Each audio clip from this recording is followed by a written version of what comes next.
For many centuries, Mona Lisa painting is considered one of the most famous, prestigious, valuable, and mysterious work of the Italian Renaissance genius Leonardo da Vinci. Indeed, this painting has a lot of mysteries and secrets, many that have been successfully solved and revealed. But there is one last dark secret that still remains a mystery. Today we're going to try to solve this puzzle and to reveal the darkest secret of Mona Lisa, so bear with me until the end if you want to witness the revelation.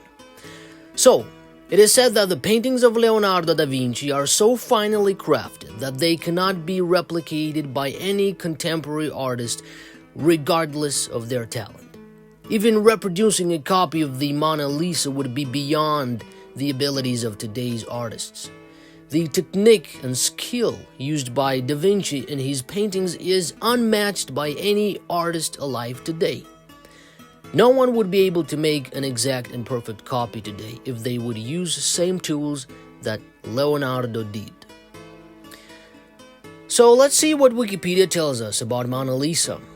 The Mona Lisa painted by Leonardo da Vinci is similar in appearance to many Renaissance depictions of the Virgin Mary, who was considered the epitome of femininity at the time.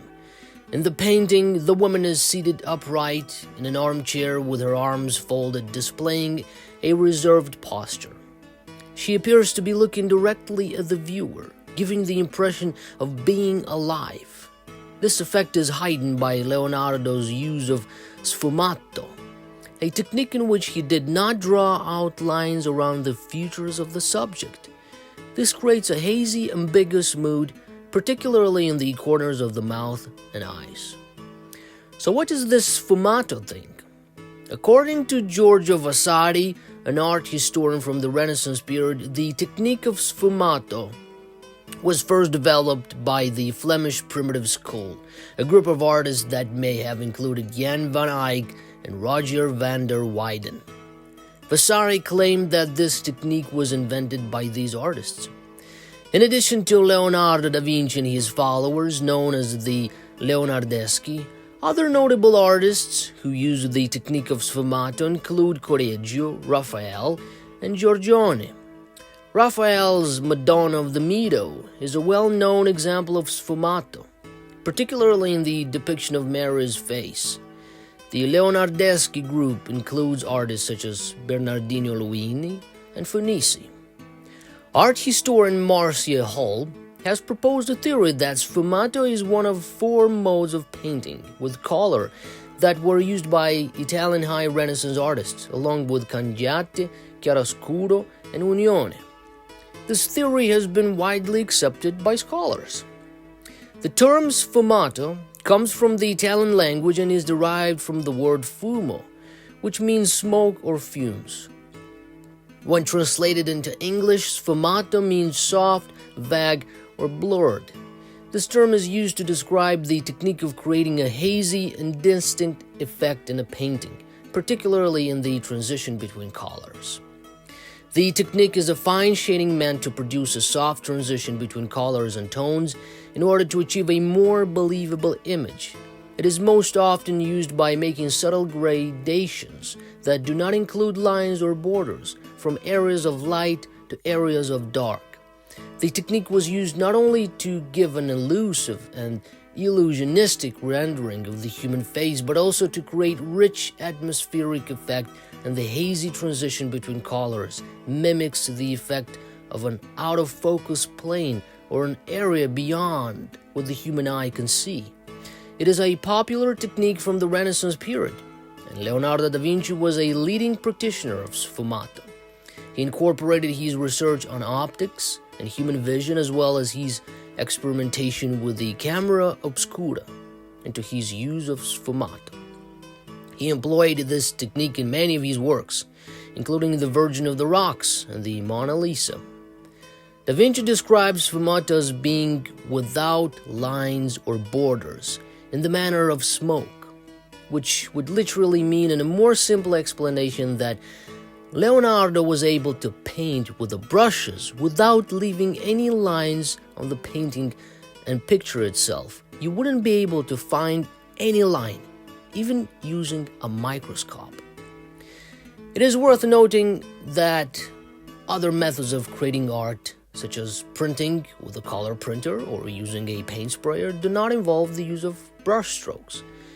These techniques produce a smooth, uniform application of color rather than the textured, varied effect created by brush strokes, although it's a quite bold statement. While the comparison between the paint application methods used by printers and sprayers and those used in sfumato painting may seem unlikely, it is possible that these methods are not as different as one might think. Because the official narrative can't claim that there are no brush strokes present in sfumato paintings, it was necessary for them to provide an alternative explanation or theory which was introduced by Jacques Frank, and it states the following. According to Mr. Frank, a consultant scholar at the Armand Hammer Center of Leonardo Studies in Los Angeles, the Mona Lisa was created over the course of hundreds of sessions using a technique involving ultra-fine hatching or crisscrossing brush strokes that are small as 1/14th of a millimeter in length. Mr. Frank suggests that the Mona Lisa was created by layering extremely diluted oil paint over the course of many years, using a total of around 30 coats of paint. It is believed that for his most detailed works, Leonardo da Vinci may have used a brush in one hand and a magnifying glass in the other in order to achieve a high level of precision in his paintings. It was through this layering technique and the use of ultrafine brushstrokes that Leonardo da Vinci was able to create the highly detailed and realistic effects in his paintings, which amazed and frustrated his contemporaries and have continued to puzzle art historians. To summarize a little, it is believed that Leonardo da Vinci achieved the high level of detail and realism in his paintings through the use of ultra-fine brushstrokes that were as small as 1/14th of a millimeter, the use of a magnifying glass, and the application of around 30 coats of paint. 1/14th of a millimeter or 0.025 millimeters is equal to 25 micrometers. This is a very small size that is not commonly encountered in everyday life. To put it in perspective, a human hair is typically around 70 micrometers in diameter. So 1/14th of a millimeter is roughly 1/3 the diameter of a human hair. It is a size that would be challenging to work with accurately without the use of specialized tools or techniques. It is generally accepted that the smallest particles that can be seen with the naked eye are those that are larger than 50 micrometers in size. For comparison, particles that are around this size include larger specks of dust that may collect on furniture. Smaller particles, such as those that are 25 micrometers in size, would not be visible to the naked eye without the use of magnification. So how Leonardo was able to do such miracles? Recently, chemical analysis of several of these paintings, including the Mona Lisa, have provided insight into his techniques. These analyses have been conducted without extracting any samples from the paintings and have revealed details about the materials and methods used by Leonardo in his work. So, they have shown that Leonardo used thin layers of glazes, which are transparent or semi-transparent layers of paint in his work. These layers were typically between 1 and 2 micrometers thick.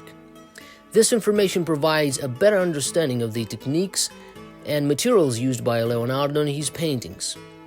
He applied up to 30 layers of paint in his works in order to achieve the high level of detail and subtlety that he desired. The total thickness of all of the layers of paint used by Leonardo da Vinci in his works is less than 40 micrometers, or about half the diameter of a human hair. Let's see a paint chip retrieved from the ruins of Belmont Art Park in the picture. It's a very close-up perspective here. The chip is around 10 millimeters thick and appears to be made up of around 150 to 200 layers of paint. Now let's do some comparison. 10 millimeters equals 10,000 micrometers. Da Vinci could fit 7,500 layers into 10 millimeters. Da Vinci's 200 layers would be 266 micrometers or 0.266 millimeters thick. Leonardo da Vinci was known to use oil paint in his paintings, which he typically made by hand from ground pigments. Later in his career, he also worked with tempera paint, which is made from egg whites. These were the main types of paint used by Leonardo in his work. During the time period between 1452 and 1519, the primary tool used for grinding materials was the mortar and pestle. This tool consists of a heavy bowl-shaped vessel, the mortar, and a cylindrical club-shaped implement, the pestle, which is used to grind and crush substances within the mortar. Mortars and pestles were commonly used in a variety of contexts, including in cooking and in the preparation of medications and pigments for use in painting. They are still used today in many parts of the world. Oil paints are made by grinding pigment into an oil base, also known as the vehicle or binder. The most common oil used as a vehicle for oil paints is cold-pressed linseed oil, but other oils such as walnut oil, poppy seed oil, and safflower oil may also be used.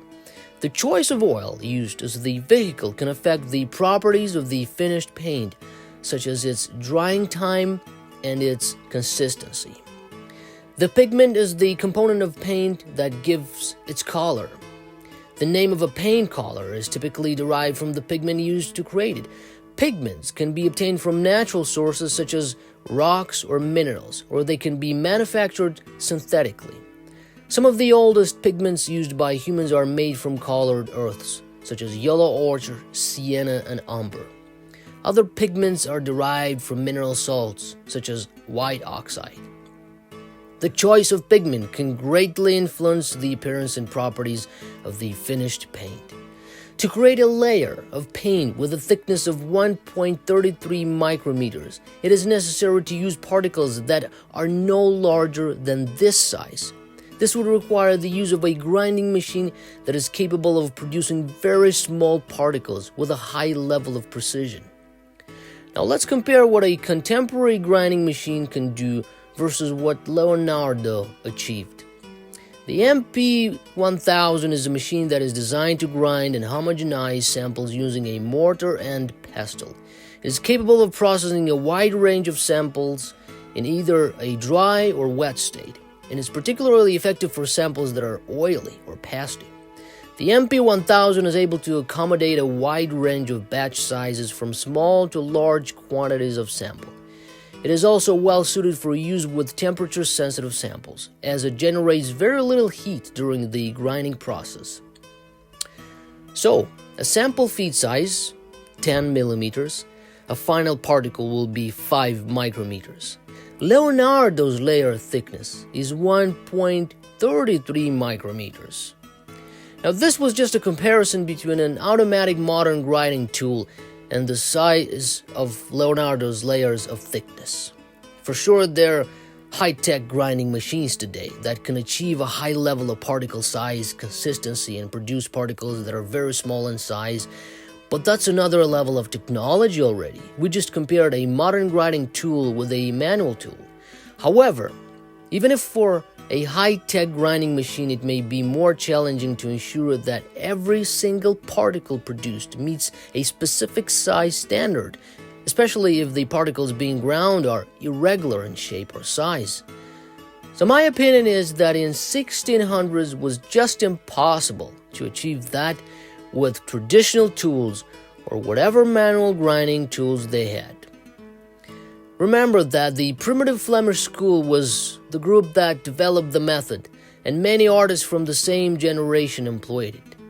The official narrative can name things all day with trendy terms like sfumato and primitive Flemish. I believe it is very evident that some things cannot be made by hand or with the naked eye. It seems like we are discussing a lost technology in this case, one that has nothing to do with tiny brushes and strokes. I haven't personally seen a painting of a Da Vinci creation, so I can't confirm whether it resembles a photograph.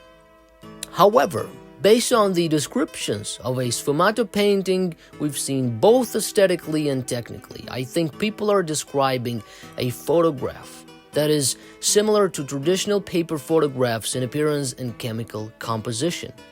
Furthermore, it comes to me that Della Porta may have used the same technique in his works for natural magic. Della Porta describes a method of painting that you can use if you just know how to take the colors but lack the painting ability. This makes me think, is sfumato a lost art or is just a photographic process? The process caused by a soft focusing lens purposely causes the softening of light falling on the image. To me, this is how the sfumato appears. The mirror camera, reversed image upside down, also causes the same effect. According to Google Ngram Viewer, the sfumato word appears first time in the 1800s. If Da Vinci used this method and claimed to have invented it, wouldn't the term and method have appeared in writing before 1800s? Sfumato is also just a hypothetical concept, during which some people think they have discovered its constructions and contents secrets. But how can we accept Da Vinci's sfumato technique if no living artist can duplicate this kind of creation? This seems like another one of those lost techniques that the art world claims to be fully aware of, but that people have simply forgotten how to execute. It becomes very convenient for art historians to postulate methods and theories even though there is no evidence of them at all. Since sfumato was never intended to be a painting technique in the first place, I hypothesized that it is likely impossible to achieve today. Sfumato is an Italian word that is derived from the word fumo, which means smoke or fume. So the English word sfumato translates to soft, vague, or blurred. The word sfumato conjures up images in my mind of concealment, obscurity, and smoke screens used to conceal the truth.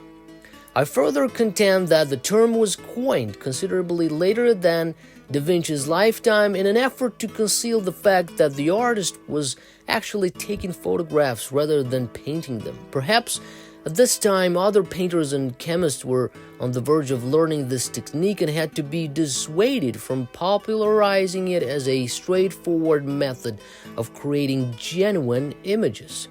This sfumato technique, credited to Da Vinci and others, in my opinion, offers more conclusive proof of the existence of photography in the 15th century. To put it simply, I think that art historians of the 19th century created the improbable technique and the term sfumato to cover up an established photographic technique. But all that is just my fantasy theories. What do you think about all this? Let me know down in the comments. Make sure you hit that like button, subscribe to the channel. This really helps to push these videos to more people that are asking questions.